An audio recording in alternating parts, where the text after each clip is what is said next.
Una y dos. Y dos. Una y dos.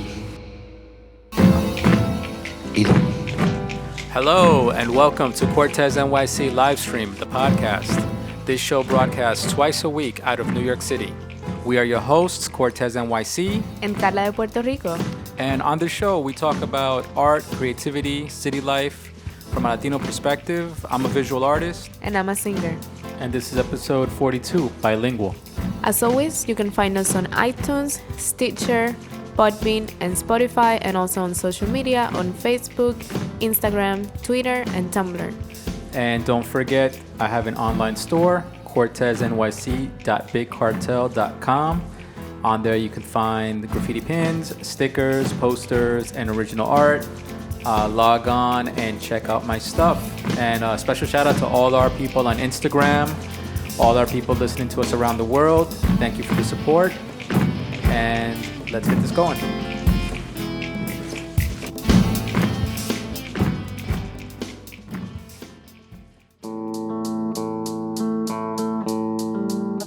All right, bilinguals. Bilingual. We are bilinguals. So we are bilingual. We're on episode 42. If you guys are listening still to this podcast and you've been listening to us all this time, then by episode 42, you guys are probably bilingual as well. You'll learn later in this episode how you are all bilingual and don't even realize it. Yeah. By the end of this episode, you shall learn that you are also bilingual, all of you listening to us. Mm-hmm. But in this portion, the art life portion, we are going to discuss foreign language, meaning outside of English language, art terms that you guys probably don't even realize that you're using and that they are foreign language words. Exactly. I mean, just opening this conversation, we learned that artists should be bilinguals because you're going to learn more about art and different types of art and different types of culture by being bilingual. Exactly. It depends where you're coming from and where you're from. But at the end of the day, if you learn different languages, you can learn more terms and your artistic view can be open. And if you're going to learn anything about art history, you're going to eventually understand something about Greek culture, and there's going to be Greek terminology or Greek concepts that are going to have some Greek words, some Greek artists. If you go into Egyptian art, if you go into prehistoric art, if you go into Italian art, French art, German art, it's all going to be a progression and a constant building one on top of the other of information that as an artist now, wherever you are in the world listening to us, you're going to have acquired information that is built upon different cultures. Yeah. If you were an artist and you didn't accept being bilingual, you would be closing yourself off to a lot of information, a lot of knowledge. So let's start with this topic. I am going to go through a bunch of phrases in foreign languages. Foreign to me because it's not neither Spanish or English. So I'm gonna start with some French ones. Let's begin with French terms that you should probably know. And the first one that I have on my list is avant-garde. Oh, sí, avant-garde. You ever use that phrase? No, but I've heard it. What do you think avant-garde means? To be in style, to be like your style is unique. Okay. Avant-garde. When people say something's avant-garde, they usually refer to movies sometimes. Fashion, sure. Avant-garde. And they usually mean that it is something that is cutting edge. It is out of the regular society's That's norms. what I was trying to say, out of the box. Yeah. So avant-garde literally means advance-garde. Oh. Or vanguard. Okay. Advance-garde, and it's originally a militaristic phrase. It describes the specialized soldiers whose job it was to survey the land and seek out the enemy before the arrival of other troops. So they were kind of like scouts. And that's what the avant-garde was, and that's where the phrase comes from. I think it's a phrase that I kind of knew it was from somewhere else, but I didn't really pay too much attention to from where. And now it makes sense. Avant-garde. Yeah. And I'm sure I'm saying it all wrong. I'm sure there's a French person out there. Avant-garde. Yeah, I'm sure a French person is like, this is not avant-garde. Yeah. All right, so that's one. Another one is ouvre. I'm messing that one up for sure. Ouvre. Ouvre. It's O-E-U-V-R-E. O-E-U-V-R-E. Ouvre. And what they mean by that is work. Over. Oh, that sounds very similar like to obra o obrar. Como obra. Exactly. Yeah. Yeah, como tus obras, tus trabajos. Yeah. Right. So, oeuvre is a French term that means your body of work. Okay. The artist's work. Yeah. And they're actually saying that oeuvre is also a French term that is used in hors d'oeuvres. The word hors d'oeuvre. Yeah, I don't know that one. I'm pronouncing it all wrong, I'm sure. But the word oeuvre is in hors d'oeuvre. Yeah. Yeah, it's part of that. And hors d'oeuvres is another word for appetizers. Oh, okay. What does appetizers has to do with that? Hors d'oeuvres literally translates into outside the work, meaning outside of the main course main dish, of the meal. main course. Yeah. Pues bien. So anyway, oeuvre means work, and it is a term that is used in art talk. Yeah. Another one that is, I think, used a lot, and I've come across it so many times, is in plein air.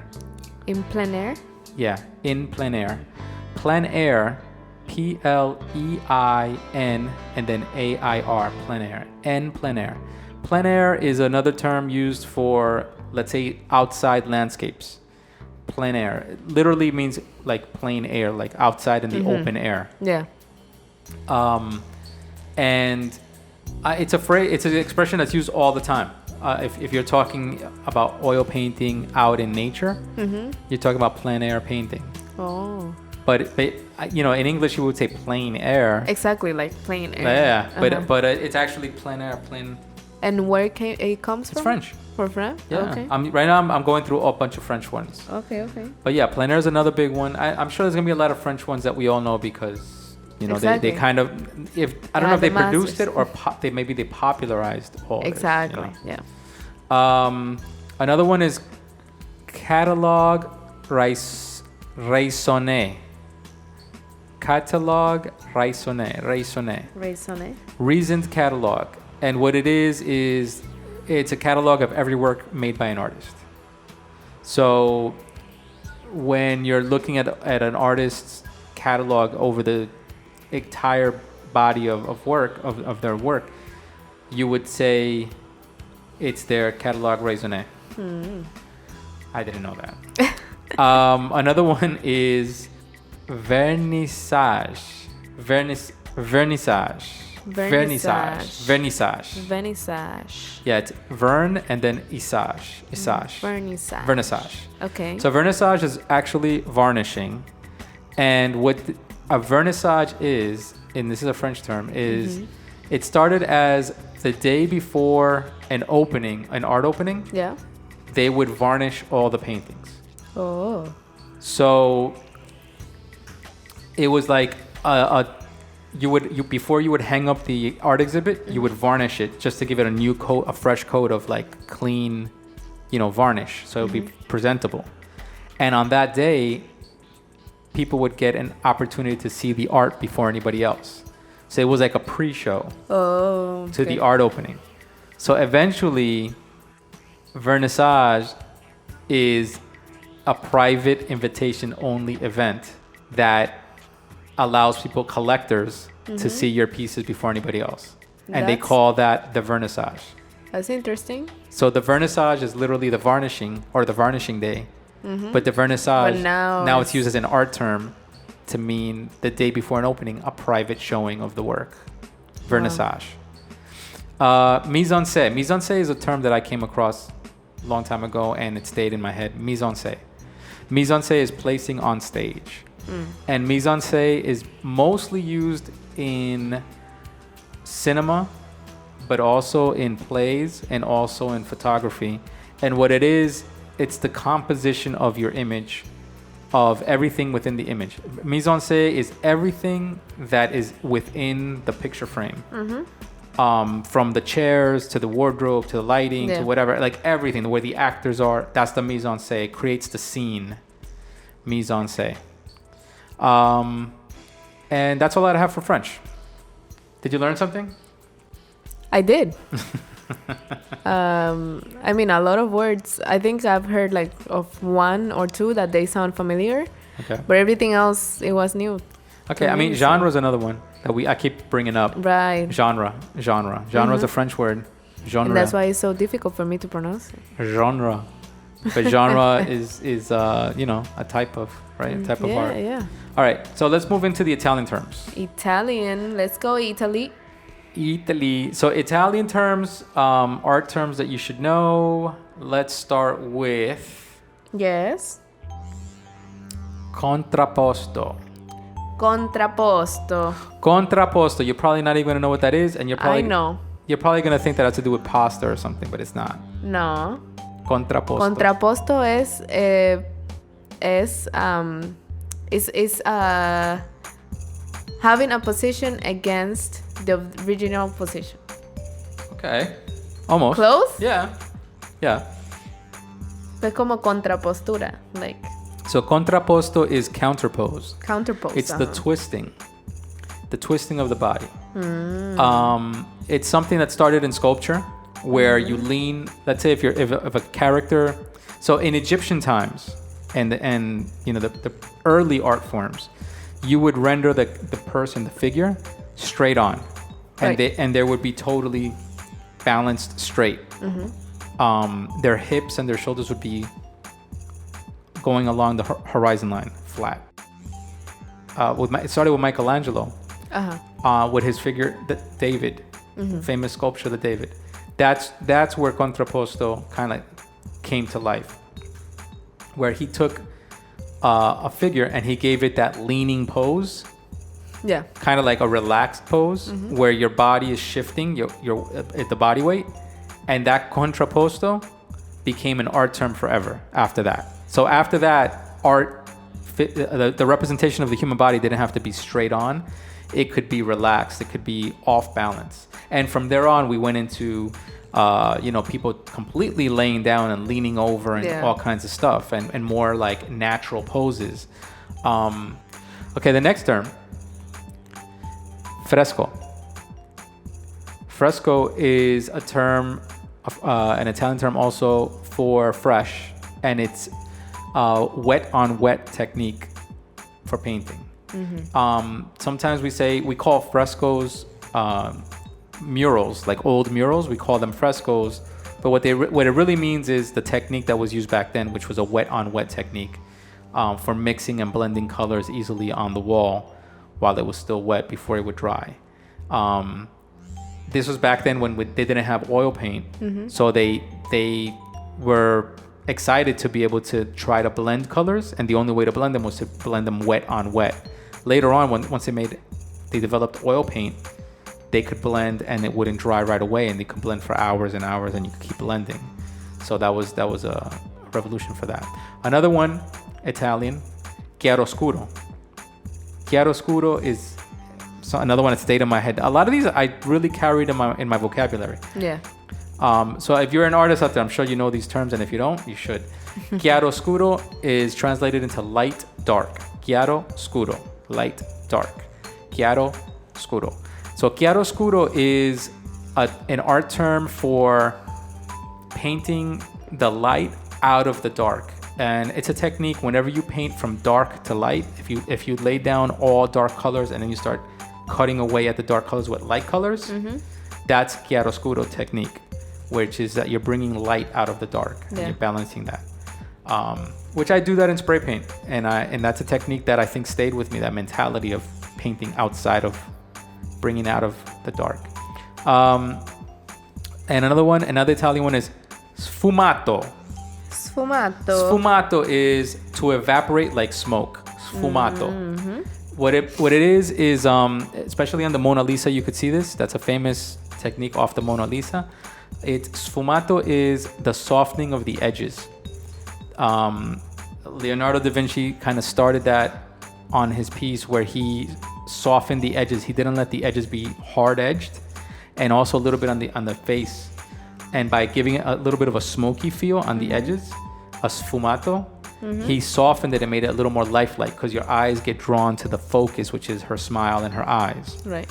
And people didn't do that back then, before him. They didn't really do that technique formally. Everything was crystal clear and sharp all around the entire piece. So that was the first time that somebody kind of like used that technique to trick the eye. So another one is impasto. Impasto. Sounds delicious, right? Impasto. Sounds like salsa pesto. Yeah. Contrapasto and impasto. So impasto means in paste. En pasta. Exactly. Impasto, in paste. And impasto is a technique of oil painting. It could be acrylic painting too, but it mostly started with oil painting, where you use the palette knife and you lay down thick swatches of paint, like a paste, like you're pasting on, your strokes, and you're doing it with the palette knife. Nowadays, mostly with the palette knife. Back in the day, you could use it probably with a brush or whatever, but the whole point of it is that you're laying down the paint really thick, like a paste. Like a paste. And that's impasto. Impasto. And another Italian one is non finito. Non finito. I know that one. What does non finito mean? It's not finished. How you know that? Because finito is finished. Okay. So non finito is not finished, and it's an art term that applies to some pieces that are a lot of art history is unfinished. You'll see a lot of pieces that say unfinished in the title and or in the description. And what it is that eventually it became a way of describing art, because so many pieces were left unfinished over the centuries that people realized, wait, that's a technique also. That's something that we have to describe. Right. And eventually artists even use that as a style, where they would only do portions of pieces, portions of figures, and purposely leave things unfinished. So that's non finito. Non finito. All right. Now let's move on to some German art terms. Wow, German. Yeah. Oh, this is gonna be complicated. Yeah, I'm gonna just go through a couple of them. Okay, go ahead. I'm not gonna go through all of them because some of these I'm not even gonna get. An interesting one was Wunderkammer. Wunderkammer. Wunderkammer is wonder, curiosity, and chamber cabinet. So the curiosity cabinet, and it's a style of art where people would paint still lives of their closets, basically their cabinets, and all their collectibles. So imagine a cabinet full of collectibles of all your little tchotchkes and little trinkets that you've saved, from all around the world, all different events, all the whatever, and you put it in a painting and you paint them. That's funny. Yeah, so that's a Wunderkammer. Wunderkammer. Okay, that's it. Wonder cabinet. Another one is Gestalt. It means form. Gestalt means form. I've never used it, but I could imagine gesture, Gestalt, could come from that. But Gestalt means form, and it's basically the form of things in the way that we see form in art is Gestalt. Unfulung. What? Unfulung means Unfulung means empathy. I think it's Unfulung. Unfulung. Eso sonó asiático. Well, they say that it's not easy to translate, but that it means feeling into or in feeling. Okay. And engram. Engram is translated to mean how memories form in the brain is engram. Engram, like almost ingrained in your head. Engram. And I think that's it. I can't do any more, Carla. You did great. I tried. So Good job. Those are some of the art terms you guys should know. I'm sure there's many more. If you guys think of any, just post it on our comments on Instagram, all right? Cortesnyc Livestream. And all you guys keep learning other languages.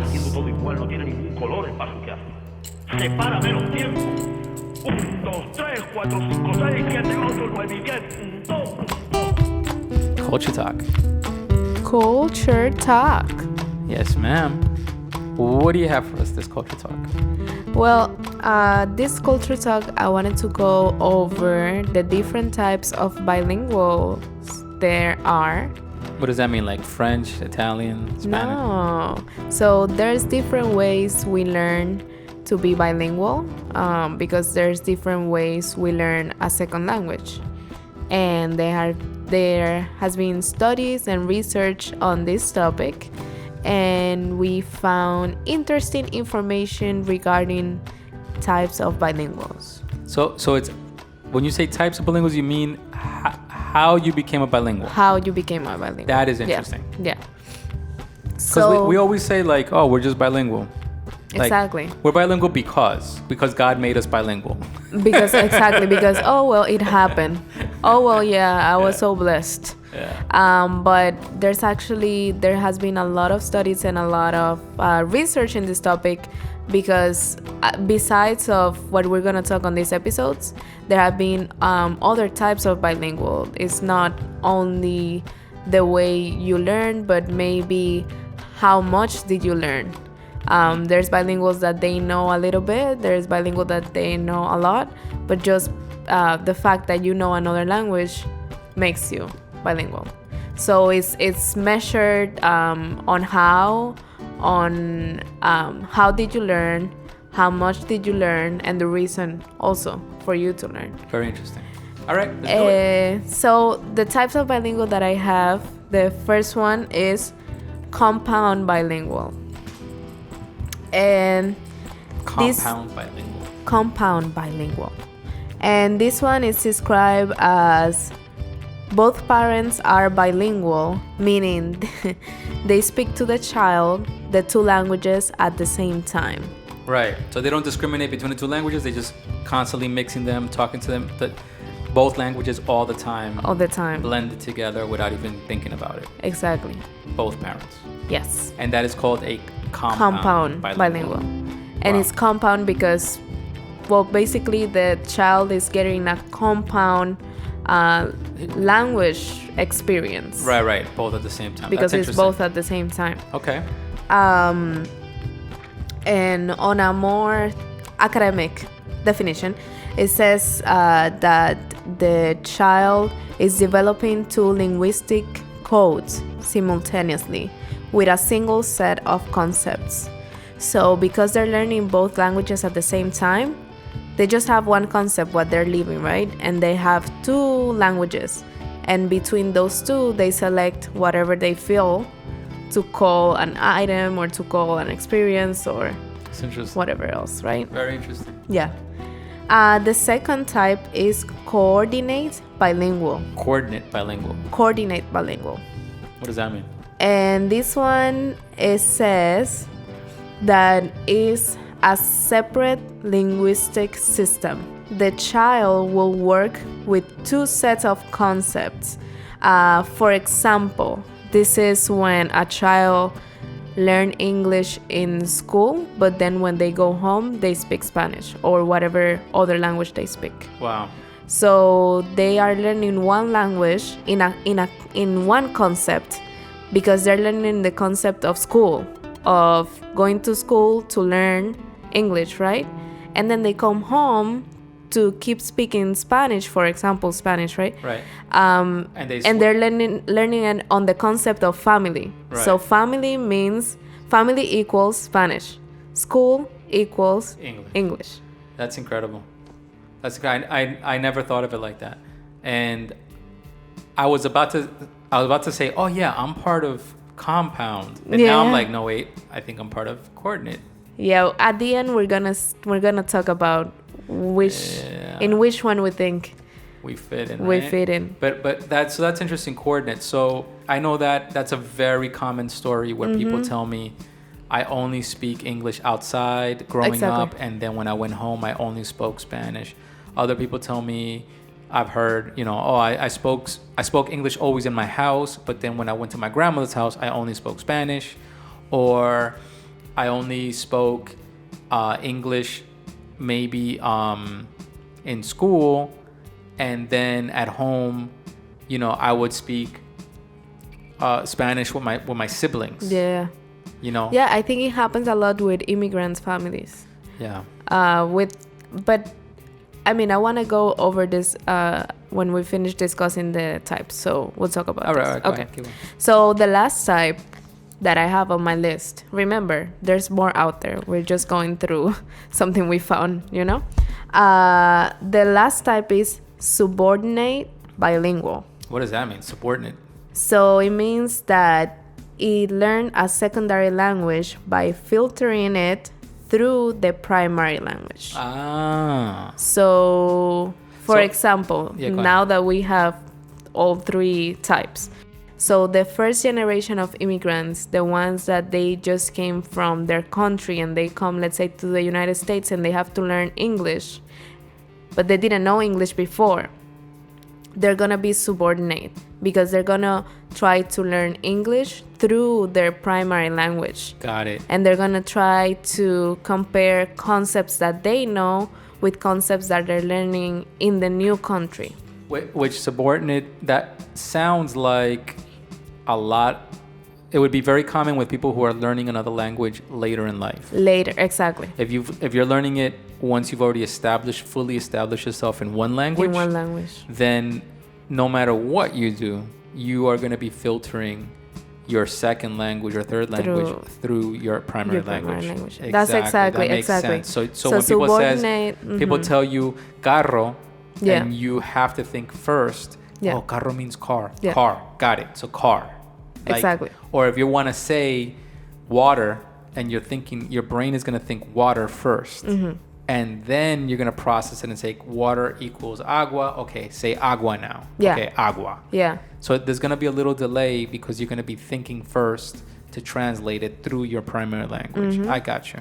Yeah, and that's what happens with the subordinate type. The study says that it's for like a late learner. Oh, okay.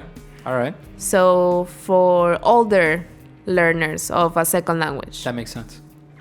And then if we continue to see the examples, right? So we can say then that the coordinate bilingual is going to be the first generation of immigrant parents, because they are going to be the ones that are going to learn English in school, but their primary language is going to be whatever their parents' language is.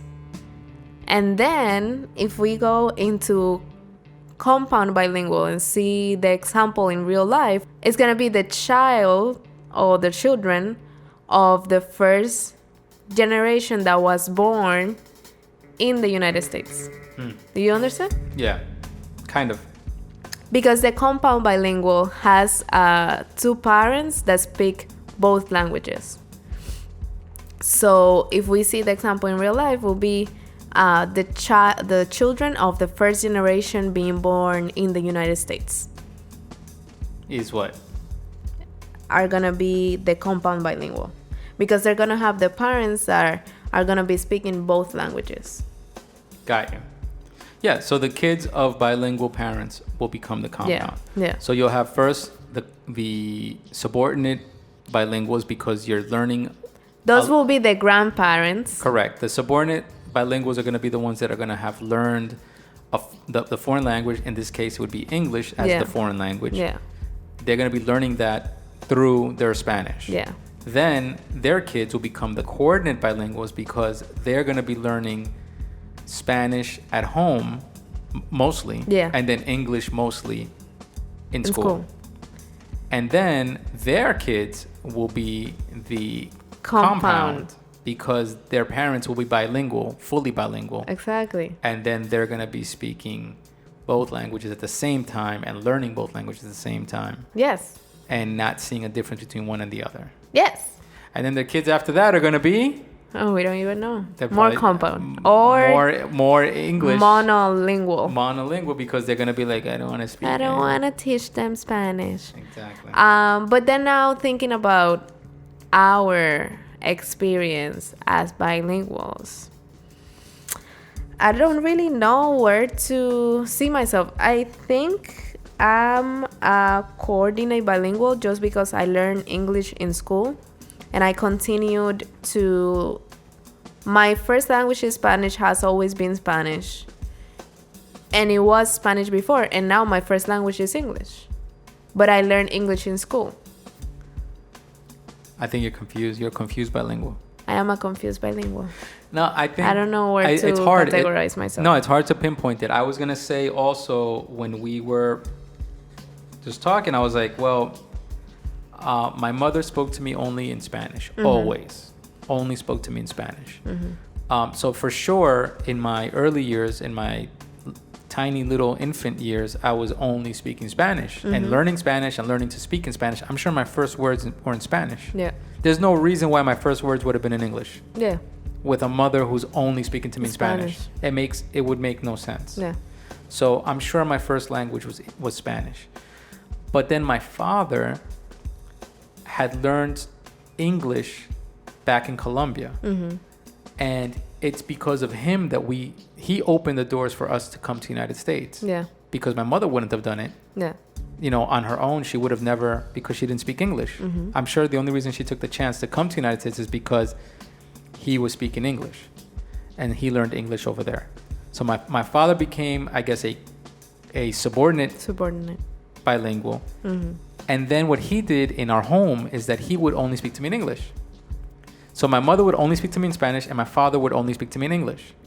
And growing up, that became so normal that even to this day, grown-ass, old-ass man, speaking both languages, all of us, except my mother. My mother only speaks Spanish. But I speak to my mother in Spanish and I speak to my father in English. And if I start to speak to my father in Spanish, we can do it for a little while, but then it gets a little weird and I'll go back to English. And I don't know, for him, it doesn't feel weird. Because you would think that he would be like, why don't we speak in Spanish? I'm more comfortable in Spanish. And he's not. Yeah. It's like he's more comfortable speaking to me in English. Yeah. That's really strange. Being that he is from Colombia, a Spanish speaker. Yeah. But he feels more comfortable speaking to me in English. Yeah, it's a unique situation. It's an unusual situation. It's unusual, yeah. I don't know if that's coordinate, subordinate, compound. But I know that when I went to school, I spoke English. When I came home, I would mostly see my mother and speak in Spanish. And if I saw my father, we would speak in English. And that's just the way life was. And to this day, in my work environments, mm-hmm. I speak mostly English. And if I speak a little bit of Spanish, it's unusual. You know, and it's a little odd for me. It's a little weird for me to speak in Spanish. Yeah. You know, I'll do it, but it's not my go-to thing, because I associate work and I associate school and I associate all that with English. So, you know, I mean, I consider myself pretty bilingual. I can read and write both languages, but certain portions of my bilingualism is locked into what we can consider coordinate or compound. Yeah. Yeah. And some parts of my language is also subordinate. Yeah, because exactly. some parts I do have to think and say, oh shit, I was thinking in one language. Right. Yeah. What about you? Well, in my case, I feel like I am a coordinate. I'm not compound at all. I'm a coordinate and a subordinate bilingual. Coordinate because I did learn English in school and watching TV and stuff like that, but I didn't had anybody in my household talking to me in English, or I didn't really spoke with anybody else like that, a full conversation in English growing up. No. it's true that us in Puerto Rico, we have some words in English that are already part of our vocabulary, but because we don't say it with the correct accent, I'm not speaking English. You are, though. Yeah, but I'm not if I'm not aware of it. Okay, so... And then I feel like I'm subordinate because once I came to United States, right, to live in the States, I feel like I was trying to relate what I knew in Spanish to what I know in English. The only thing that I find for me unusual, because I didn't grow up that way, is that, okay, so I got you. You were living in a household that spoke almost Spanish, all Spanish, almost. I'm going to say almost because I'm sure you have a cousin or two that would show up and speak to you in English. You had English happening in your environment. That's what I'm trying to say, is like you did have both languages happening, maybe not as much as other people, but it's not like English was just completely obsolete from your home. In your family there are bilinguals, but then you go to a school, and I'm sure that in your school you had bilinguals, and on top of that you had English being taught, so it was bilingual. That in my school it was only English. There was no Spanish. It was only English. So it was very clear. School was English. Even if there were Spanish people, they spoke English. Nobody spoke Spanish to each other. And then home, I spoke Spanish to my family. So it was a very distinct separation. I'm not saying one is right or wrong. I'm just saying I'm trying to understand. And your situation was unique for me. For me, I see it as unique because you had the opportunity in your school to have two languages kind of like intermixed. You know, it's kind of like if I grew up in Miami or in the South, I probably would have seen more of a mix. Right. Because I would have had teachers that were Spanish, speaking Spanish. I would have had students that were more bilingual, comfortable to speak in Spanish. I think once I got to junior high school is when I started to actually meet Spanish kids in my school. Kids that actually spoke Spanish. And we would speak Spanish to each other almost like a ha ha ha, we're Spanish. Like, oh, look at us, we're Spanish. Like, we can speak Spanish to each other. We understand what we're saying. And I mean, that was already junior high school. You're right, because in school I did had students, and I did have like classmates that they knew perfect English and saying perfect Spanish. Did they, or maybe I'm misunderstanding, did they practice English? Did they actually use it? But they used to practice English because they had more family. Let's say my best friend Kayla, she had family members that were part of the military. So her cousins used to go to a military school where it was fully bilingual. Even more bilingual because I think almost all the classes were in English in Puerto Rico. And then they would go home to speak Spanish/English. That's unique. So that's why Kayla, for example, she was fully bilingual since she was little. And that's why also she communicated with her cousins in English in Puerto Rico, but also in Spanish. So there were cases like that. Like, yeah, of course, I can see that in my case, it wasn't that it was just Spanish, you know. But maybe you did see it that way. That's but in my case, maybe you associated in a certain way that you blocked out other things. Because I saw my other friends, like my other friend Natalie, for example. So her brother was almost fully bilingual by the age of 12. Older sister also very into English. They had cable TV, but I didn't. So I thought that because I was not that into English TV, because I couldn't have it, I couldn't see it, that I wasn't connecting enough with the English language in the same way that they were connecting. I got you. And that they even had an accent in English, and they would speak with some words. And then when I started to grow up, I started to try to follow some TV shows to try to see what they were talking about. And in a way, it helped me because I learned more English and I learned to understand it, to listening to it, and making more sense of it. But I feel that's why I was feeling like, but I don't really know English. Okay. Even though you do know, because I did know. I was learning English since I was in kindergarten. But I really find it interesting that how we both, your story and my story, how we ended up becoming bilingual. Now that you describe these compound, coordinate, and subordinate ways of being, or categories for being bilingual. It's, if you try to trace it back, it's almost like tracing your identity. Ancestry. Like tracing your DNA. Yeah. How did I become who I am?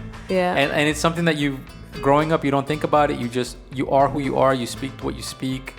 If you need water, you say agua, or you say water. Whoever understands me will figure it out. If they didn't understand me in one language, you'll switch it to the other language until somebody responds. Yeah. So I guess to analyze it is a little strange. I guess it's the identity. Once you identify with the language and which languages you identify with, that's what happens. That's what brings it to life, right? Like I really never thought I was going to be speaking English the way I'm speaking English today. I always thought I was going to be stuck speaking English just for presentations, not even understanding it, having trouble reading it, because it's tough when you're reading a second language, to make sense of the sentences, to read fast, to have at least a good accent that people can understand you. Yeah. And I really, until I moved here, and I don't know, I know that it's because I practiced and because I've been talking and communicating a lot with a lot of people, but I really never thought, like, this, for me, this is amazing. I'm like, yeah, I don't even know how I have this accent. How I know so much now, I don't know. Well, you're doing really great. All right, I mean, so another interesting thing and something that we found out when discussing this stuff is that the majority of the world is bilingual. Yeah. That is a really funny fact that should smack the Americans in the face. In the face. When you know a second language, you're part of the majority, not of the minority. Yeah. The majority of the world is bilingual. Yes. The majority of the countries encourage bilingualism or just naturally are bilingual because of trade or whatever, or borders or whatever that they have. Whatever cultural mixing is happening. Yeah.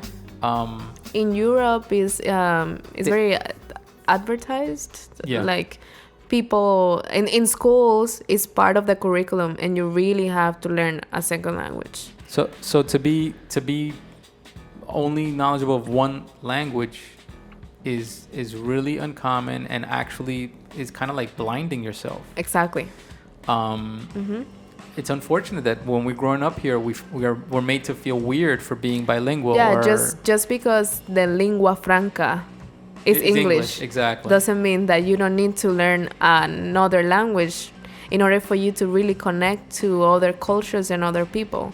I feel like it's also a form of respect. Yeah. For you to show I care about what you're saying, and I want to get to know more of what you're saying. Yeah, I mean, even if you learn it through music. Yeah. You know, just appreciating other types of music. If I love Brazilian music. I don't speak Portuguese. Yeah. But I'll listen to the words and I'll like try to make sense out of the words because I'm like, yo, this sounds kind of good. Italian always sounds good to me. French, if I watch a French movie, I'm totally into it. I don't know the words, but I'm totally into it. I'm like, yep, I'm completely absorbed in it. And like my Haitian people, you know, they're speaking they're French, and I'm like, I'm into the words. Try to follow along. All right, guys, y'all be open-minded. Yeah, learn a second language.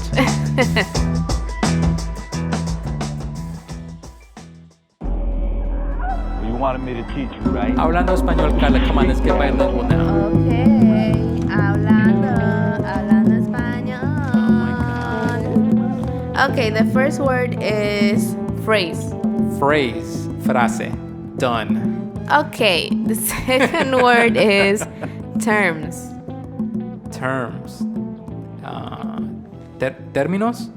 Oh, you knew that one. Yeah, right? I thought you were mad not going bilingual, son. I'm like coordinates, compounds, subordinates. Ay, qué pena. Next one is obras. Obras. Obras. Overs. Oh, I said it in Spanish. Qué bruta. Works. Obra is work. So obras is your work, meaning like Yes. your obra de arte is your work of art. Work of art. True. Obra. Okay, nice. Next one. How do you spell obra? Obras. O-B? Oh, no. OBRA. B as in baby? Yes. Wow, obra. Because the French one was with a V. Yeah. Obra. Okay. Yeah. Obra. Like it. Love it. Next one, outside. How do you say outside in Spanish? Outside is afuera. Afuera. Afuera. Okay. Yes. Next one, Italian. Oh, Italian. Italiano. Yes. Yes. Italiano. Next. Mangiare. Mangiare. Next one, finish. How do you say finish? In Spanish? In Spanish. Terminar. Yeah. Oh, yeah. What were you trying to say finish? The like the finish of a piece? El terminado? Yeah. Yeah, el terminado. Like because the finish. yeah. Because terminar will be to finish. Right, correct. So okay, so terminado, yeah. Terminado. And the last one I have is curiosity. Curiosity. Curiosidad. Yes. Curiosidad. Nice. Got it. What do you have? For you? Yeah. Oh, I have all kinds of foreign languages for you. Oh my God, no. Yes. So which ones? All right, so we were talking about sculpture. Yes. How do you say marble? Like a marble sculpture. Marble? Yeah. I have the image in my head and I don't have the word. And then I think that this is the worst part about being bilingual in a way. When you start to forget the words in your mother tongue. And you're like, oh, but I know how to say in English. How is it that you don't know how to say in Spanish and it's your first language? What the hell? Okay, yeah, I forgot. So I have to look it up. So what's marble? Es mármol. I had it on my head. Mármol? Mármol. Is marble. Marble. It's the white material that you make. Yeah, mármol. How do you spell it? Marmol. Mármol. Mármol. Oh, wow, I didn't know that. Yeah. That's interesting. Mm-hmm. Good job, Carla. Yeah, thank you. Thank you, Google Translates. Qué horrible. That's the worst, really. I'm gonna go for a stretch here, but like, so we were talking about oil paint. Uh-huh. In oil painting, I was thinking about the colors. I was thinking about sepia and olive, right? The color olive. Uh-huh. How do you say olive in Spanish? Oliva? Oliva, but how do you say olive, the vegetable? Aceituna? Aceituna.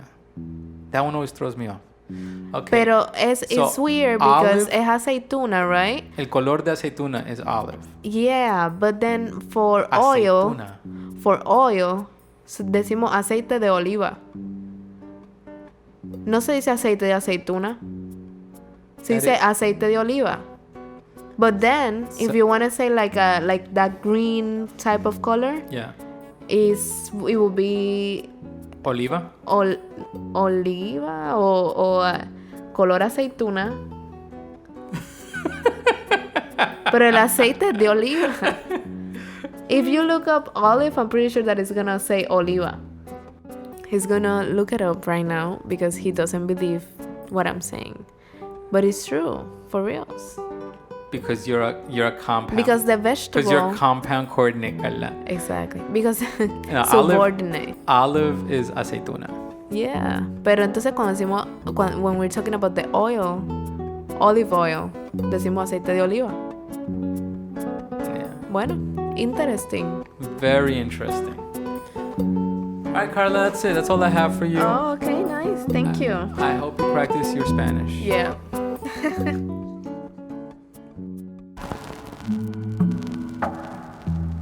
All right, and another one in the bag, Carla. Yeah. Next episode is going to be episode 43. Yes. We're going to keep this a mystery. Yes, let's keep it a mystery. I like mysteries. Maybe we'll talk about mysteries. I don't know. Actually, next episode, we're going to do a little musical stuff. We're going to have you singing while with my father playing. Oh, yeah, that's right. Music. Hopefully, we can get a little interview with him. Yeah. And have him on the episode. My father plays guitar, he sings, Carla's going to sing, and It's going to be sweet. it's going to be a musical episode. Yes.